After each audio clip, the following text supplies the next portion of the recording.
There are album covers out there who burn themselves into pop culture, and you've probably seen them already a million times.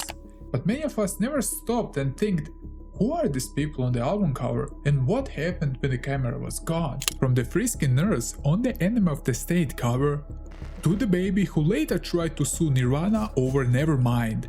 These faces ended up defining entire generations without ever meaning to. I'm Snorky, and if you enjoy videos about music and not being created by an AI, consider subscribing to the channel. To not waste any more time, if you ever asked yourself what's the story behind these album covers, this is the video for you.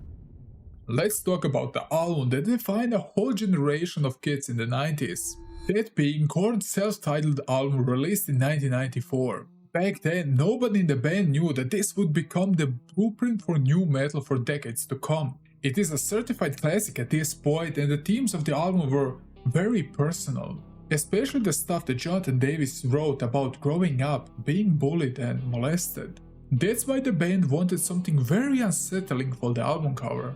And they came up with this image. A little girl sitting on a swing minding her own business. What made the whole scene uncanny was a shadow man looking at her. It's just a tall, menacing figure. The image is also captured from a low angle, making the shadow seem looming and predatory. The image isn't gory or explicit, yet it is so unsettling. And in the 90s, parents were convinced that the band was promoting kidnapping or something equally dark. And the back cover is equally disturbing, as it just shows an empty swing, which makes the whole presentation even more disturbing. But now comes the question, who was the little girl on the swing?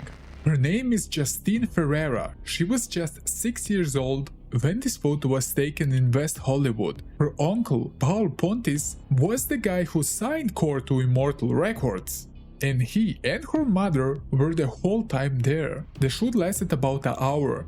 She got paid $300 and on the surface it all seemed harmless. What her parents didn't expect was how creepy the final image would be. They didn't even let her to see the album cover until she was in the 8th grade. They also got worried she might get recognized by older rocker kids because she happened to be wearing her private school uniform during the shoot. And the shadowy figure next to her, well, that was actually Dante Ariola, the co-director of the shoot, and the creepy elongated fingers weren't props. It was just a late afternoon sun stretching out his silhouette, making him appear like he's having claws. Justine eventually grew up, went to New York University and built a career in entertainment working for Sony and later even Disney. But now here comes the twist. She later admitted she was never really a Korn fan. She respected their legacy but never was into their music. I mean, being a face of one of the most iconic nu metal covers ever, yet not being into nu metal at all. And it's a brutal but hilarious way to end this story.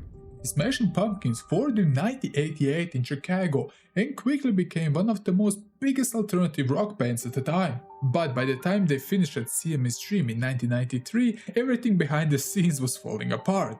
The recording process was a mess, there were constant arguments, addiction problems, and a non-stop pressure from the label. And at the time, Billy Corgan was so overwhelmed by everything, he wrote the song Today as a goodbye letter. And with all that going on, the album cover wasn't exactly his top priority. The band had originally hired an outsider artist to design the artwork, but after creative clashes with the label, the whole thing fell apart. Corgan was forced to come up with a new concept in the last minute, which ironically led to one of the most iconic album covers of the entire decade. Siamese Dream continued the 90s trend of using children on album covers, except this time it wasn't meant to be creepy like the one on Korn's cover, but it was two angelic looking girls leaning into each other with these huge innocent smiles, and for years Fed had no idea who they were. Rumors even spread that the bassist Nicole was one of the girls, but she later admitted it was just a joke. The real story is much simpler. The photographer, Melody McDaniel, shot the cover using two child models, Ellie Langer and Lee Sandra Roberts. They hadn't met before the shoot, but according to McDaniel, they clicked instantly, which is why the photo feels so natural. Ellie and Lisa returned in 2018 for the album's 25th anniversary, recreating the cover. Pairing the stories from the shoot, how they would eat snacks, and how the photographer bribed them with a pair of shoes to be more still. Today, Ellie works as a nurse and Lysandra works in tech support. And despite all that chaos that happened behind the scene, Siamese Dreams debuted on number 10 on the Billboard and went to sell over 6 million copies worldwide, earning even 4 times platinum certification, and it's still one of the most defining albums of the era. My wild guess is that you already know something about this part of the story. Nevermind wasn't just released in the 90s, it exploded, completely shifting how the alternative rock would be in the next decade. And it delivered one of the most recognizable album covers today. Kurt Cobain was a weird guy, in the best, most creative way, and one of his random fixations at the time was waterbirds, as this is something he saw on TV at the time, and that obsession led him to pitch an album cover idea so extreme that the label shut it out instantly for being way too graphic. After going back and forth with the art director Robert Fisher, they toned the whole thing down and ended up with a much cleaner and simpler concept. A baby which is underwater and reaching towards a dollar bill. The image they ended up with is unforgettable, and the irony of that becomes pretty clear once you know the full story. The label first tried to buy a stock photo which cost around $7,500, but they didn't want to pay up the fee. So with no other choice, they brought a photographer, Kirk Vedel, who is specialized in underwater photography. Vedel decided to gather families and rotated their babies in an amusement water park at Pasadena Aquatic Centrum. The baby who made it into the final cover was Spencer Elden, the son of two of Elden's best friends, Kim and Rick Elden. They were paid $200 for the photo, and they obviously knew for what the photo would be used for. But then comes the kicker, as Spencer later debated this made him look like a worker, which can be debated, I guess. And this whole idea of being the Nevermind baby started to bother him. You probably heard the story that in 2021 he sued Cobain's estate, the surviving band members, Whittle and multiple labels, asking for $150,000 from each defendant, which is a quite big sum if you ask me. But the lawsuit didn't go far, as the judge dismissed it, ruling Spencer had waited too long to file. California laws requires anyone bringing a claim related to childhood SA to file within 10 years of discovering the harm or within 10 years of turning 18. Spencer did neither. He refiled the case, but he was again dismissed because the court found that the photo was not taken in any intent, and his parents fully consented to the photo shoot, and everybody involved knew the context of the album cover. Today Spencer lives in Los Angeles and works in the art world. His relationship with the Nevermind cover is still complicated. Sometimes he embraces it because he even recreated a photo and even got a Nevermind tattoo, and other times he expresses frustration about it. And his final lawsuit was permanently dismissed in federal court in October 2025, though his legal team still says they might plan to appeal. The late 90s and the early 2000s definitely made us look at the world through a fisheye look. And nothing captures better that era than Deftones' Around the Fur album. Released in 1997, this album definitely cemented Deftones in alternative metal. And a part of this identity was this unforgettable fisheye shot of a bikini girl staring directly into the camera. The woman on the cover is Lisa Hughes, a friend of the guitarist Steven Carpenter, and the full story behind it is almost iconic as the photo itself. At the time, Chino Moreno and Carpenter were deeply into the skate and BMX scene, so they brought in Rick Kosick, the skate photographer known for magazines like Slap and The Big Brother, and later for his work on Jackass, Nitro Circus and The Wild Boys. And late recording sessions turning into after parties wasn't anything new for Deftones at the time. It was basically almost like a part of their routine. You'd be finishing working and the whole thing would naturally spiral down into a party. Kosick at the time was in Seattle because of the band shootings, and eventually he just tagged along with one of those late night parties with the band. Around 4 in the morning he noticed a girl relaxing at the jacuzzi, and in a moment that feels quite creepy he decided to use his camera with a fisheye lens and just bend over and take a spontaneous random photo. Elisa was definitely caught off guard. because somebody took a close-up photo of her without permission. They even decided to Photoshop Frank out of the photo because they didn't want to explain their wives why are they partying with girls in a jacuzzi at 4 AM. After Steven looked at the photo, he decided to get in touch and ask if they could use this photo for the album cover. She agreed, even after the label only faxed her a grainy, barely visible copy of the image because she didn't have a computer at the time. Years later, Chino admitted in a Kerrang interview that he actually hated this photo. He said that the band at the time was partying constantly, and this was just a random shot took one night that was like grabbed out of the chaos. As for Lisa, she built a completely normal life outside the music world. She still lives in Washington, works in the medical field and has a family. And she is also a true Deftones fan. Her favorite albums are Around the Fur, White Pony and Adrenaline. She even spoke about her experiences during the album's 20th anniversary tour in 2017, saying she is proud to have accidentally become part of music history. When Ready to Die was released in 1994, it didn't just introduce Biggie's voice to the rap industry, it also delivered one of the most iconic rap album covers ever made. A baby with a huge afro staring into the camera. For years, many fans assumed this was Baby Biggie, but this wasn't the case. The album became a massive hit, peaking at number 15 on the Billboard 200 and eventually going 6-time platinum. But even with this impact, one mystery followed the album for almost 2 decades. Who was the baby on the cover? It wasn't until 2011 that the truth finally went public. The child on the cover was Keithroy Yearwood, and he was just a toddler model from Brooklyn. His family had answered a casting call looking for babies with distinctive looks, and Keithroy's big offer and expressive face made him an immediate standout.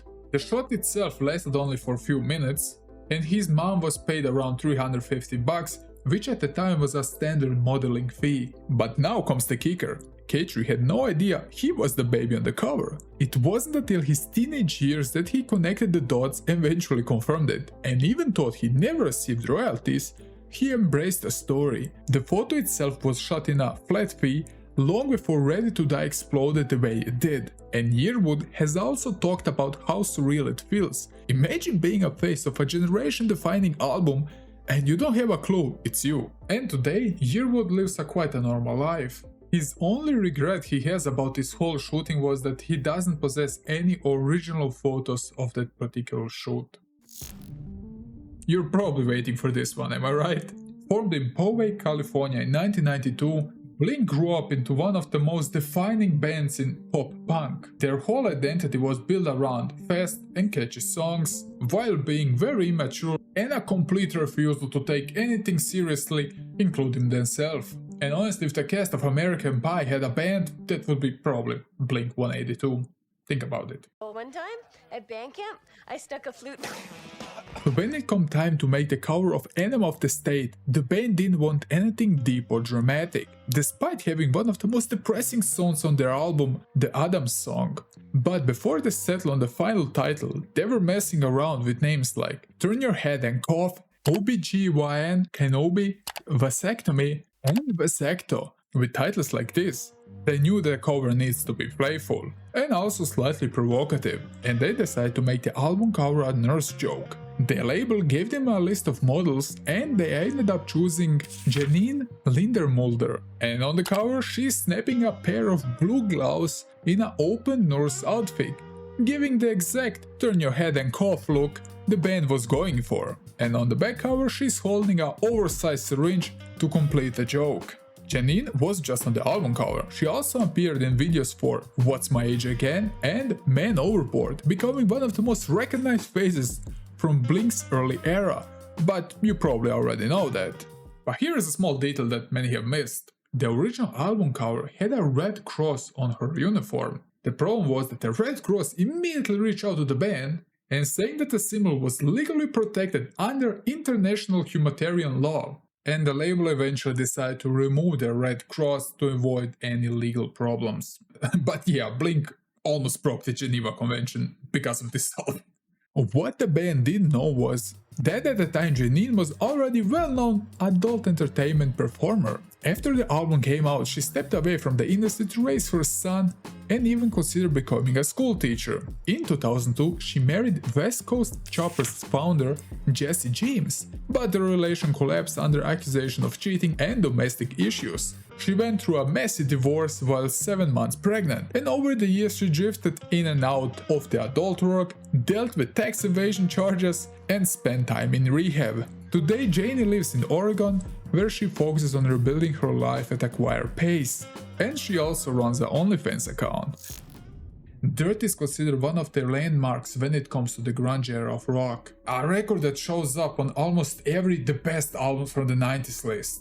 And Alice in Chains is just a great band. And because of their themes of pain, isolation and addiction, for this album cover they wanted to create something special. They turned to the photographer Rocky Schenk, who had already worked with them on various visual concepts. For years, fans believed that the woman on the cover was Lane Staley's girlfriend, but that wasn't the case. The band and Schenk decided to create a powerful concept. A woman buried in the desert, covered in dirt, and stuck in that eerie place between life and death. Instead of dragging everyone into a real desert, Rocky just built one from scratch in his studio. That way he could shape the environment exactly the way he saw it in his head. He painted a sky backdrop, sculptured miniature mountains, and created a desert floor out of foam core and clay. And at the center he carved out a slot where the model could lie, blending seamlessly into the scene. That model was Mariah O'Brien. She was a professional actress and model, and if you didn't know, she appeared also on Final Stop's Beach School cover and in the No More Tears video the year before. A fun detail here is her parents were hippie musicians and her middle name, Waterfall, came from Jimi Hendrix's song. So Mariah slept into the set, held her pose together, and they created one of the most iconic and unsettling images in Alice in Chains history. Outside of modeling, she built a successful career as an interior designer and actress, and throughout the 90s and 2000s she actually appeared in few films you might saw, like Halloween, The Curse of Michael Myers, and Being John Malkovich, as well as TV shows such as Buffy the Vampire and Charmed. Today, the Dirt album cover remains one of the most haunting visuals of the grunge era. The cover of Rage Against the Machine's self-titled album is one of the most intense album cover out there. And for this album cover there were no photoshoots or concept arts. And this could be considered cheating because the man in the photo didn't know he would end up as an album cover, as he wasn't alive after this photo was shot. But this is exactly why this image hits so hard if you don't know the story, and just because of that I decided to put this album cover on the list. The man in the photograph is Thich Quang, a Buddhist monk from Vietnam. In 1963, he performed an act of protest that became one of the most defining images of the 20th century. His goal wasn't to shock or horrify people, it was a call to global attention to the persecution of Buddhism under the South Vietnamese government. Reporters who witnessed it said he didn't move a finger and never made a sound, even as the crowd was panicking around him. The image was taken by a journalist called Malcolm Browne, and it spread around the world instantly. It forced people thousands of miles away to confirm what was happening in Vietnam, and Browne later won the Pulitzer Prize for capturing the moment. When Rage Against the Machine were putting together their debut album in the early 90s, they wanted a cover that said everything about who they are before they even hit play. And the whole identity was built on confronting injustice and refusing to stay quiet. And using Brownie's photo wasn't just a stunt, it was more like a statement. And decades later, Thich's act remains one of the strongest symbols of sacrifice and resistance ever recorded. And when the band decided to put him on the album cover, they introduced his story to a whole new generation of people. Just a reminder of what a protest can cost and what it can change. And some moments in history deserve to be remembered, and this is one of them. And now looking at this list, we definitely got a lot of alternative music this time. So if this is your kink, subscribing to the channel might be not the worst thing you did today. And don't worry, I'm not an AI content slop farm. And if I am, may God smack me. And speaking of Godsmack, have you ever wondered who was the girl on the self-titled album from 1998? The cover shows an orange-haired woman with facial piercings staring straight in the camera with a hypnotic, almost confrontational look, a vibe that's already fitting for the album. Her name was Toni, and the funny part is that the photo had absolutely nothing to do with the band when it was taken. The picture dates all the way back to 1994, when Toni was part of New York City's club kids scene, a wild subculture built around DIY fashion, heavy makeup, and in nightlife chaos throughout the late 80s and early 90s. If you wanted a place where identity could get weird and creative, this was it. He met the photographer Dale Mayle in Brooklyn while she was working on a color theory project during a senior year at the Parsons School of Design. He snapped a portrait photo of her assignment and tossed it into his portfolio and just moved on. Years later, Dale crossed paths with Sully Erna, Godsmack's vocalist and rhythmic guitarist. He showed him the old photo and Sully instantly loved it.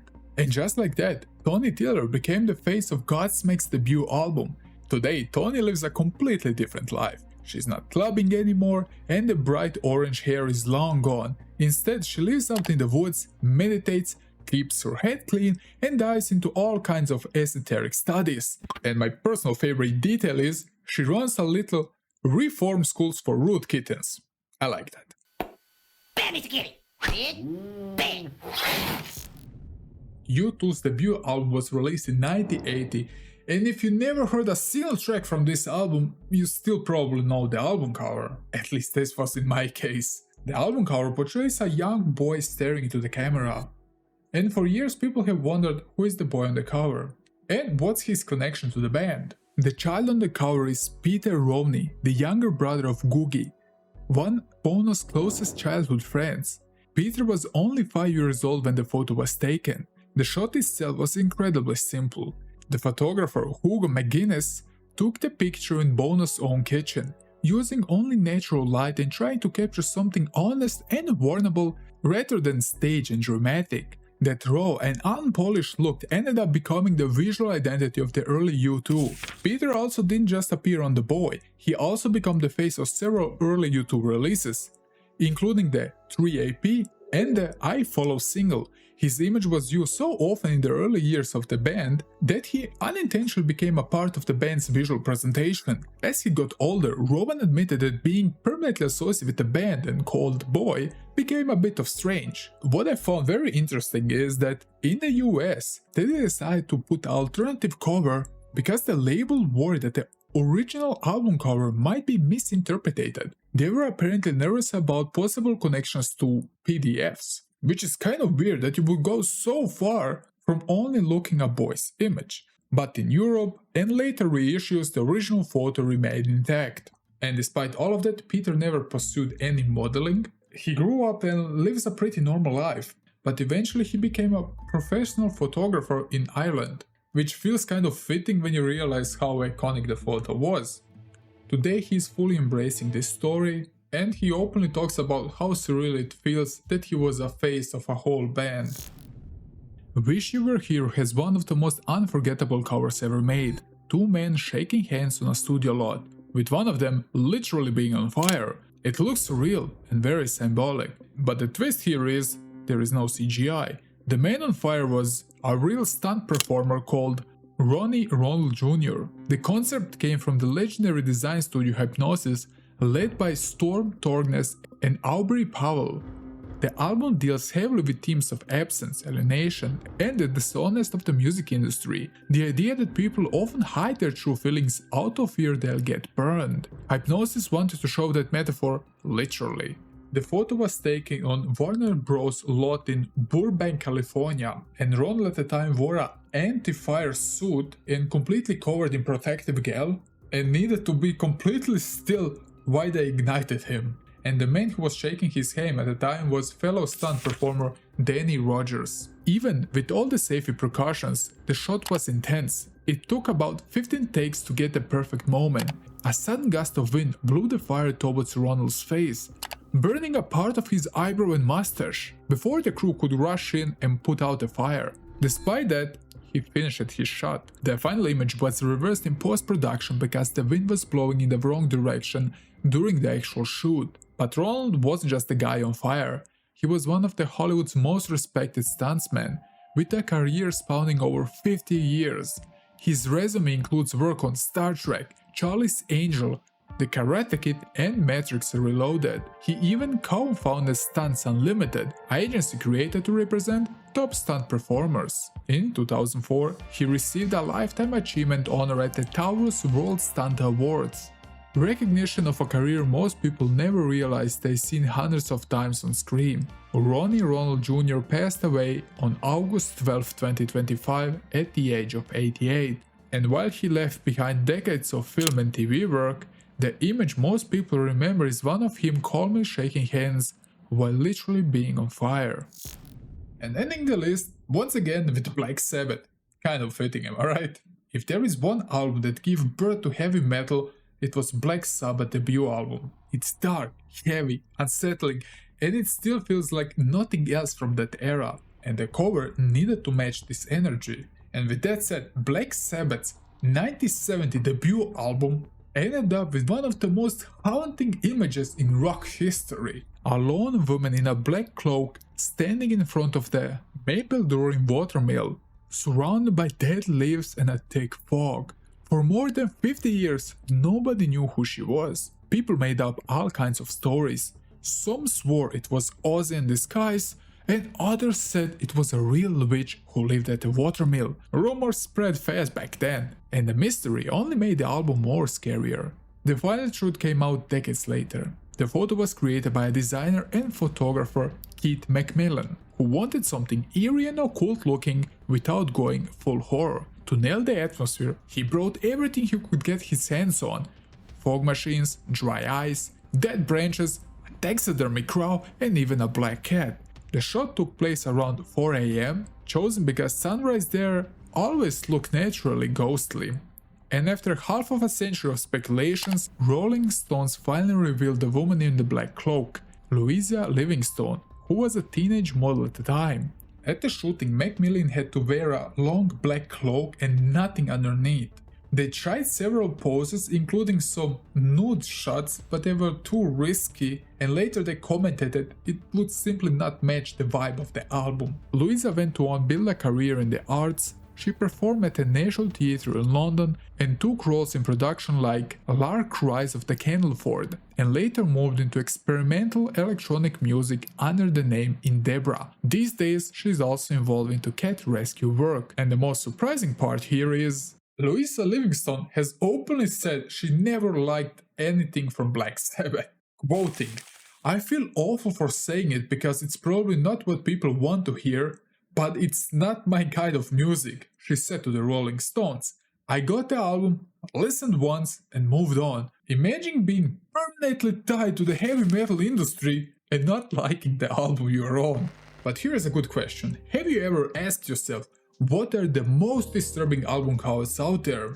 Well, I got a whole video just about that if you're brave enough. If you like videos about metal and the dark side of the music, and if you want to support an actual human creator, consider subscribing to the channel, liking or commenting. Also, huge thanks to my Patreon, especially Natasha, for choosing the highest paid tier on my Patreon. Thank you so much for that. I can't even express my gratitude. Thank you so much. Thanks for watching, and until the next deep dive, stay curious.